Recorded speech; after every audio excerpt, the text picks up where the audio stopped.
పరమేశ్వరపురం మండలం గ్రామాల్లో శుక్రవారం 75వ గణతంత్ర దినోత్సవ వేడుకలు ఘనంగా జరుపుకున్నారు. ఈ సందర్భంగా మండల కేంద్రమైన కపిలేశ్వరపురం ఎంపీడీఓ కార్యాలయం వద్ద ఎంపీడీఓ ఎం రామకృష్ణారెడ్డి, తహసీల్దార్ కార్యాలయం వద్ద డిప్యూటీ తహసీల్దార్ పి వెంకటేశ్వరరావు, ఐసీడీఎస్ కార్యాలయం వద్ద సిడిపిఓఏ గజలక్ష్మి, అంగర పోలీస్ స్టేషన్ వద్ద ఎస్ఐ పరదేశి జాతీయ పతాకాలను ఆవిష్కరించి జెండా వందనం చేశారు. గణతంత్ర ప్రాముఖ్యతను గూర్చి విద్యార్థులకు వివరించారు.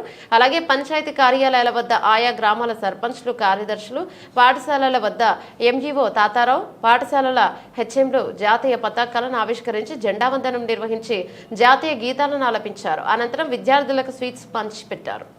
స్వతంత్రం వచ్చి 47వ సంవత్సరం అయిన 50 ఉంది కదండి.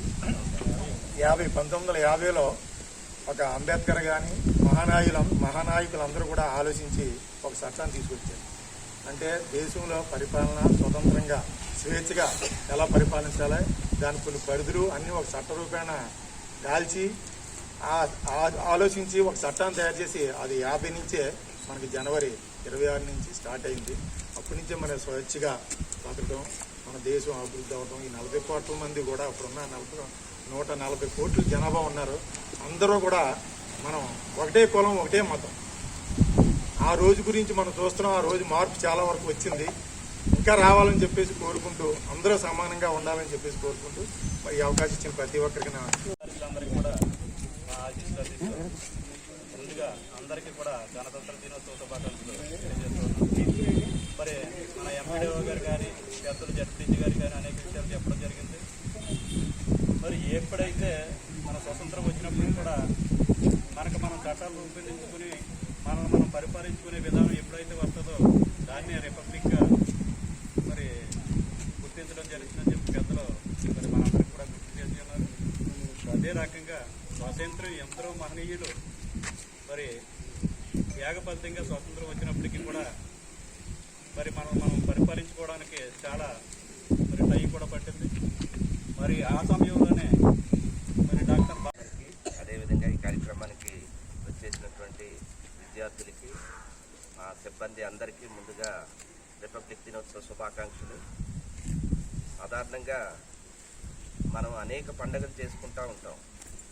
ఏ మతానికి సంబంధించి ఆ మతానికి అనేక పండుగలు చేసుకున్న దేశం అంతా ఒక్కసారిగా దేశంలో ఉన్న ప్రతి ఒక్క వ్యక్తి గుండె నిండా ఊపిరి బిగపట్టుకుని జెండా వైపుకి దోస్తా చేసుకునేవి. ఒకటి ఆగస్టు 15, 2 ఈ రిపబ్లిక్ డే. ఈ రెండు జెండా పండుగ. అయితే ఆగస్టు 15 అంటే అందరికీ తెలిసిందే. ఈ రిపబ్లిక్ డేకి సంబంధించి వచ్చి జరుపుకుంటా వెళ్ళిపోవటం. ఎందుకు రిపబ్లిక్ డే, ఈ గణతంత్ర దినోత్సవ కార్యక్రమం ప్రత్యేకంగా ఒక రోజుగా ఎందుకు జరుపుకోవాలి అంటే, మనకి ఆగస్టు 15న స్వాతంత్రం రావడం కరెక్టే. కానీ స్వాతంత్రం వచ్చినప్పటికీ మనకి బ్రిటిష్ వాళ్ళు ఏర్పాటు చేసినటువంటి 1935 చట్టం ప్రకారమే పరిపాలన సాగేది. 2, మనకి ఏదైనా ఒక దేశాన్ని గణతంత్ర దేశం అని ఎప్పుడు అనగలమంటే, ఆ దేశాన్ని పాలించే అధ్యక్షుడిని ప్రజలు ఎన్నుకున్న వాళ్ళు అయితేనే అది రిపబ్లిక్గా మారదు. అయితే అప్పుడు దాకా రాజగోపాలాచారి గారు, అంతకుముందు లార్డ్ మౌంట్ బాటన్, వీళ్ళు ఎందుకు ఈ జెండా ఎగురవేయడం, దీని ప్రాముఖ్యత ఆ రోజు నుంచి మనకి ఈ రోజు అనుకుంటున్నటువంటి హక్కులు, మనకున్నటువంటి వ్యవస్థకి కీలకమైనటువంటి రాజ్యాంగం అమల్లోకి వచ్చింది. ఎక్కడైతే రాజుని ఆ దేశంలో ఉన్న ప్రజలందరూ ఎన్నుకుంటారో దాన్ని మాత్రమే రిపబ్లిక్ అంటారు. అంతకుముందు అంతా మనం బ్రిటిష్ ఎలిజబెత్ ఆధ్వర్యంలో ఇక్కడ ప్రధానమంత్రి నెహ్రూ గారు 1947 నుంచి 50 వరకు పనిచేసిన గవర్నర్ జనరల్ ఎవరు నియమించేవారంటే, స్వాతంత్రం రావడం కరెక్టే కానీ బ్రిటిష్ రాణి ఆధ్వర్యంలోనే పరిపాలన సాగేది.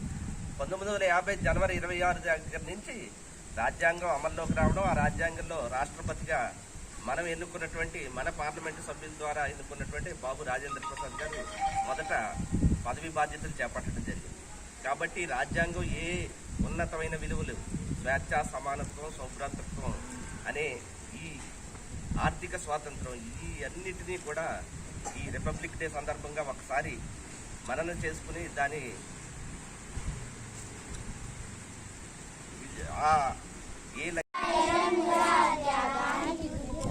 తెలుగు రంగు రాశ